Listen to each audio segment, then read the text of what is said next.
A Community Research Webinar 2024. Is to welcome our three guest speakers, who are, and I referenced them earlier in my korero about the Hui Day itself. And so we have asked, and really pleased that they're able to attend and really acknowledge and thank them for the work that they have done in this space. So there's EEmen Chen, who's the Managing Director at Ethnic Research Aotearoa. There's Ankum Rahman, who is the founder of the Inclusive Aotearoa Collective Tahono. And there's Yagamaya Shrestha Ranjit, who's the founding president of the Nepalese Women's Wellbeing Network Incorporated New Zealand and a senior lecturer at the Auckland University of Technology. So I'm going to call on, because I can't see everyone on the screen, EEmen, to see if she would now like to say a few words to reflect on the Hui itself, this webinar, and actions we might take. Thank you, Beth, and thank you for the introduction. Tēnā koutou katoa, punyeng gotwe, ko EEmen Chen tōpū ingoa. I'm EEmen Chen, no o tatahi aho. I was born and grew up in Christchurch. My parents came over in the 60s from Malaysia. Ethnic Research Aotearoa I Mahi ana, and I'm the director at Ethnic Research Aotearoa. Tēnā koutou katoa. Just first, I just want to say thank you to Community Research and Aotearoa Migration Research Network for hosting this forum and inviting me to provide some reflections and commentary. For those who are at the Ethnic Research Hui Aotearoa 2023, I'm not sure if you remember, but I talked about a time when I was in fifth form, or year 11, as you would call it now. Probably can tell now how old I am. I did an English project, and in it I wrote that I did not see myself as being recognised as a New Zealander in my lifetime. And what I found is, being at last year's Hui, I was very heartened that I felt this greater sense of belonging that I perhaps didn't have as a 15-year-old. So the discussions and presentations that followed, I think, highlighted some key needs, I think, for ethnic communities. And that as an organisation, Ethnic Research Aotearoa has thought about how we could meet. So there's kind of four main things I think are required. Making sure there is research that is undertaken with, by, and for ethnic communities. That networks and collaborations are needed to share ideas and make the most impact. And I'm not sure if you necessarily agree with me, but I'm thinking that the existing research and evaluation funding models aren't really meeting the needs of ethnic communities. And I think there's a bit of a gap in research activation and translation, and ensuring that the research that is done informs policy. So these are some things that might be quite interesting to hold in your minds as we go through this next half hour now. I'm just going to get either Tim or Bev just to flash up on screen Ethnic Research Aotearoa strategy for this year. And I'll just give a bit of an update on where we're at. It's also on our website. You can check that out. It's www.eraotearoa.org. So hopefully you can see yourself in this strategy and some of the needs I just talked about. We've got three PO. The first one is we want to be a diverse, respected and sustainable board and team. Gail Pacheco from AUT's New Zealand Policy Research Institute has joined us as a trustee, and we're also in the process of recruiting another trustee member. And secondly, on the right there, we are creating and maintaining networks and connections. We've opened up membership for Ethnic Research Aotearoa. It's free to join, and you can join as an individual or an organisation. And through that and our LinkedIn channel, we've been distributing information on evaluation and research opportunities and interesting research that's come out that we'd like people to take up and use. And we're also in the process of piloting a postgrad network, which you can also sign up from our website too. And thirdly, and on the left, lastly, and I think most importantly, We're aiming to facilitate and promote good practice research and evaluation. And we've got a couple of projects underway in this area.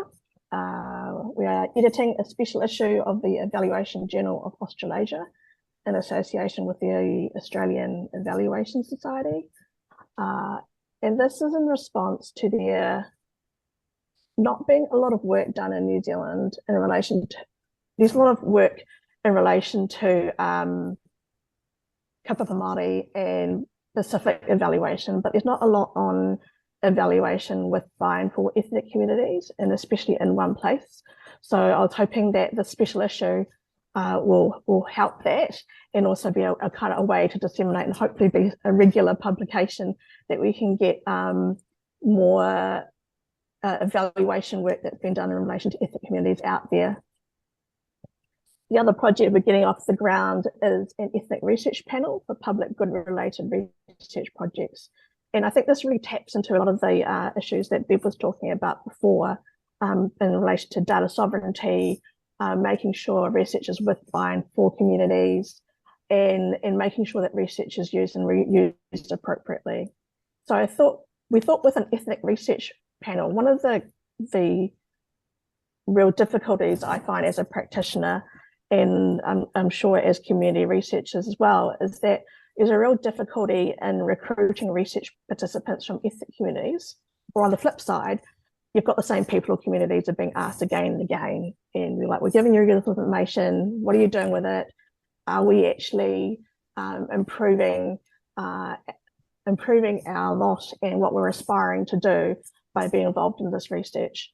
So the idea of an ethnic research panel and the infrastructure that sits around it would make sure that any research that's put to members of the community has appropriate ethics in place, is using and storing the data collected wisely and appropriately, making sure that the project that goes through the panel is for a public good purpose.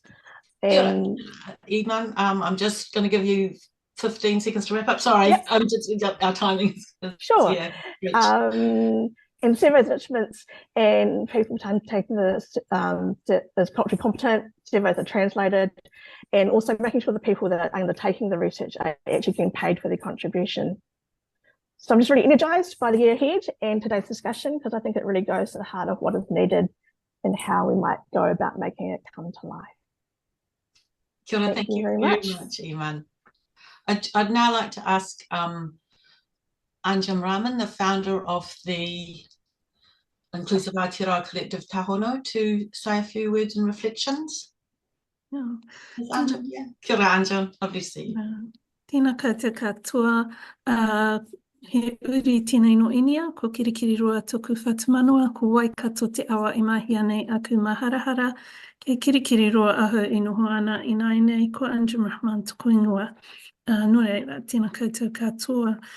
Thank you, Bev and team, for inviting me to share a few reflections. I'm not an academic, and when I look at this group of esteemed people, I'm sitting here thinking, what could I possibly tell you that you don't already know?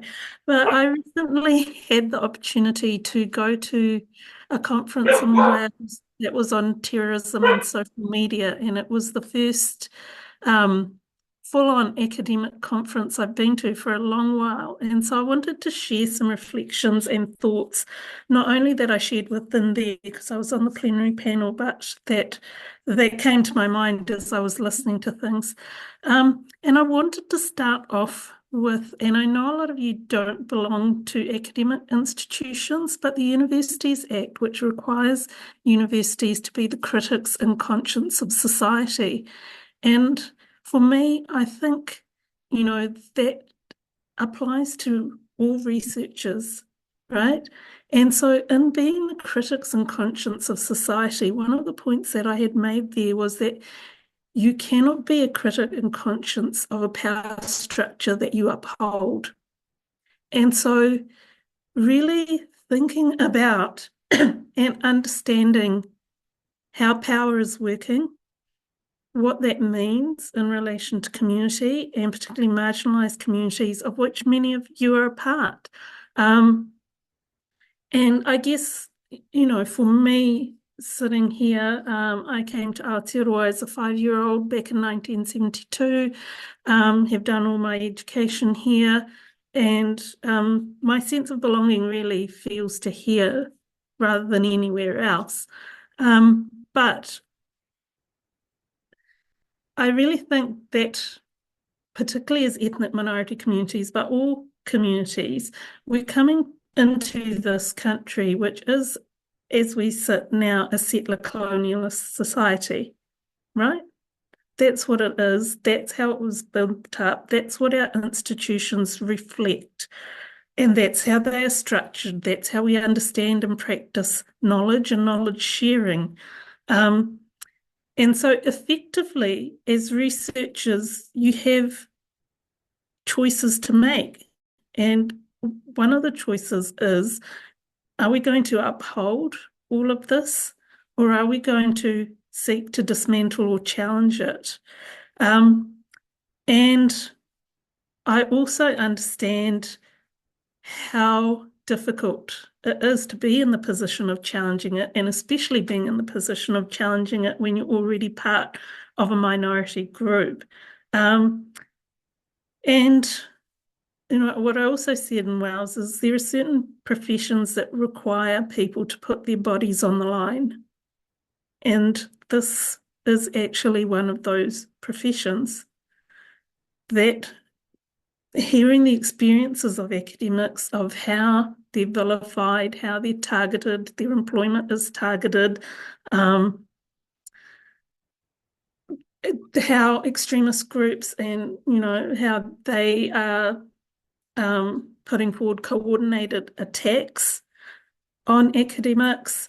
And I don't know how much of that is happening here, but I have seen evidence of it, that it is a tough environment to be the critic and conscious of society in, and to challenge those settler colonial structures. And so therefore, the importance of partnership with community becomes even more critical when you are taking on that role and when you are putting your body on the line, because that is where you build your solidarity. So you have a solidarity to build with each other, and I think that is incredibly important. So the role that community research is playing, what EEmen has described with ethnic research Aotearoa, and I'm sure you're all a part of other collaborations as well, those are critical, but community partnerships are critical too, because the thing is that a lot of community advocates have a lot of experience of being targeted, of death threats, rape threats, online harassment, offline harassment, all of those things. So we have experience to share with you and solidarity to offer. There's that piece of what is your role and what are you here to do, and really thinking about that, thinking about power and understanding power, institutional power. But even if you're not part of an institution, there's the power as a researcher of actually being the storyteller, the interpreter of data, the person that actually gets heard and is the conduit through which these community voices are heard. That is a huge power. So understanding the nature of it and where you sit within it and how you might devolve it and what it means. And the other thing is really thinking about the harm. And I want to give you an example. There's, a presentation there, and it was a really good work. And so I feel really bad about providing this critique to it, but it was a presentation about a group in Turkey that has been incredibly oppressed. I mean, we're talking about prisons, torture, like high-level oppression. And the research was about why did this group not turn into violent extremists, given the amount of oppression they'd suffered. And I spoke to the researcher afterwards and I said, you realise that your research could be used in a way to say that it is not legitimate for oppressed groups to respond to violence, that you're policing, that the states can commit any act of violence, but should any group commit a single act of violence, then they become wrong, radicalized, so on. And so there's a real danger in the research that you're doing, the way you're presenting it, and what conclusions might be drawn from it. And so I'm just giving that as an example for you to really think about the geopolitical context in which your research is landing, the environment in which it's landing, how it might be used and interpreted, as well as your own biases. So, Sure, yeah. I'll just get you to wrap. Oh, perfect. Yeah, I just wanted to offer some of those thoughts, and just very Wonderful. quickly, Bev, we have a whole heap of data, and we're not academics, so we are actively looking for researchers to help us to get that data themed and published. So what we can do is, because after the session, we'll be sending out the recording, the slides, and also a feedback survey. And actually, we'll be asking whether people want to be involved in further korero about any of these topics. And so we can add a little, put a bit about that data set and what you're talking about now as part of that email that goes out as well, Anjum. Thank you very much, Kia ora. That was, the reflections and commentary, it's just really thought-provoking in different ways. It's fantastic. And so I'd just now like to finally call Jagamaya Sretha Ranjit, the founder and president, Nepalese Women's Wellbeing Network, incorporating New Zealand, and the senior lecturer at Auckland University of Technology for her reflections. Are you there? Yes, I'm here. Can you hear me? Fabulous. Yes, you've popped up, centered on screen. Thank you, Kira. Good morning and namaste, everyone.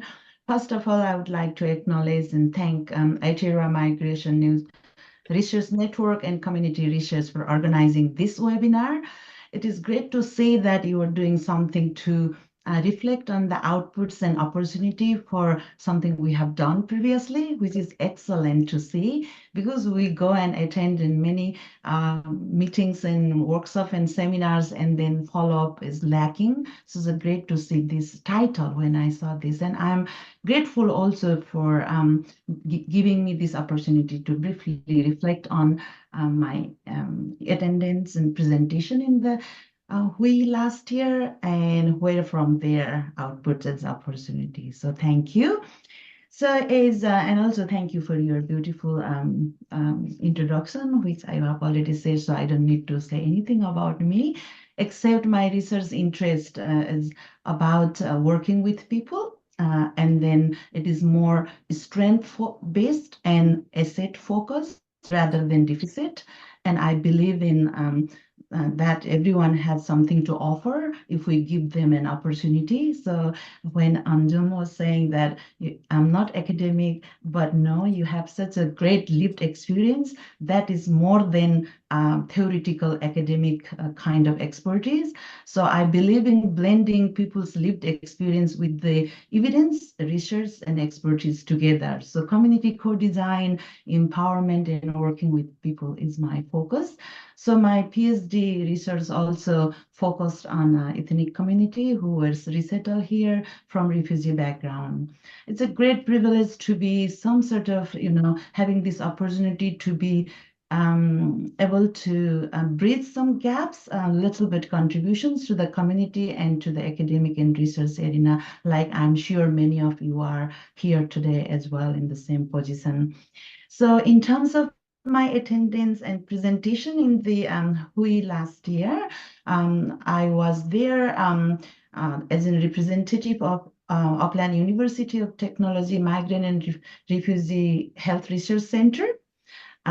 So that gave me an opportunity to share my research findings briefly, and then to actually convey voice from ethnic communities, particularly one of the minority ethnic community here in New Zealand.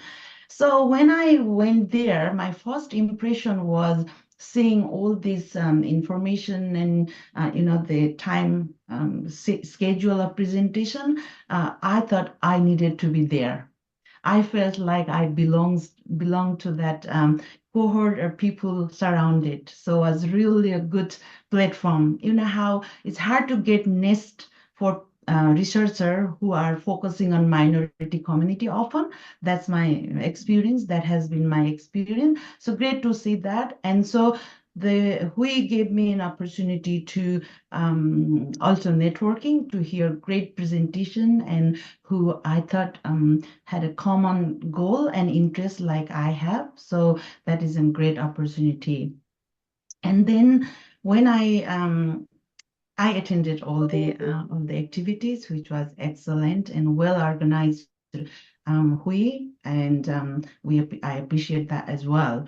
So since I came back from the WHOI, I stayed one night over there because I wanted to have that network at the end of the WHOI as well. Was excellent.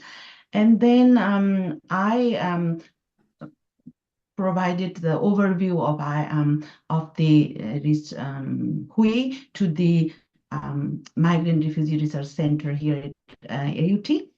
Was on the 18th of October. So WHOI was on 14th of September, nearly a month after I presented. I got an opportunity to present. So what that gave me was to provide overview of the WHOI, as well as to look for the potential opportunity to collaborate with the members within that research center. So I also had an opportunity since then to supervise the students who have been undertaking research with the ethnic communities. So that was it gave me an opportunity to enhance my network and to understand what other people are doing. So in terms of moving forward, I think it's great to see this type of follow-up webinar, and this will help us where we are at the moment and where we can be. And so first of all, to moving forward, I would like to acknowledge communities' strength and work with them. There are many people who are willing to contribute in a volunteer basis, and also they have little project already that might not be a formal research project, but they have been doing that. If we consolidate those small projects led by community, then that can be strengthened and expanded together with the community people. And I hope the findings from such research would be much more embedded to the need of the community rather than what we think as academic or researcher about on behalf of those people. So Kia ora, Jagamaya, can you just a few more seconds to close off? Thank you. And so thank you. I will be finishing very soon. So so inclusiveness is I think we all are agreeing on that one. So having a representative from minority ethnic communities and looking at their strength and consolidating would be really, I think, good way to move forward. Of course, we need some research funding. I think many research little project are supported by Ethnic Community Research Fund. We discussed in the WHOI that Health Research Council doesn't fund to ethnic community research, which is important research funding. Health is affiliated or associated with many activities. So we could lobby for that and having a bit bigger funding that will support and strengthen community people's capabilities to work together with us for the sustainability. That is, I think, my reflection about the WHOI and moving forward, what we can do together. Thank you very much for the opportunity again. Kia ora. Well, I'd just like to thank the three speakers again, EEmen, Ankum, and Jagamaya. I think that's been really inspiring, actually, coming from quite different perspectives in terms of inspiring around opportunities and what work is underway, and thoughts and trialling of different aspects with ethnic research Aotearoa. I think thought-provoking and inspiring in terms of Anjum's comments about actually thinking about the broader picture in terms of the role research plays as as a significant activity for really making comments and shifting that mainstream frame of reference to be inclusive of ethnic communities and the power dynamics, and that actually it's not easy, and that working together and collectively is and I would like to say safer, but also a stronger way of moving forwards. And thank you also, Jagamaya, for your comments from more of the, bringing us that inspiring aspect of getting together and having these kinds of sessions and events is uplifting for ourselves in belonging and sense of being part of a broader sector and community, but also in terms of that passing on of knowledge and how we can do that in ways which have the most impact. And so therefore that, that from that practical angle, in terms of both students and education, but also seeing yourselves reflected and ensuring that there's that diversity and inclusiveness in how we work as well. So kia ora.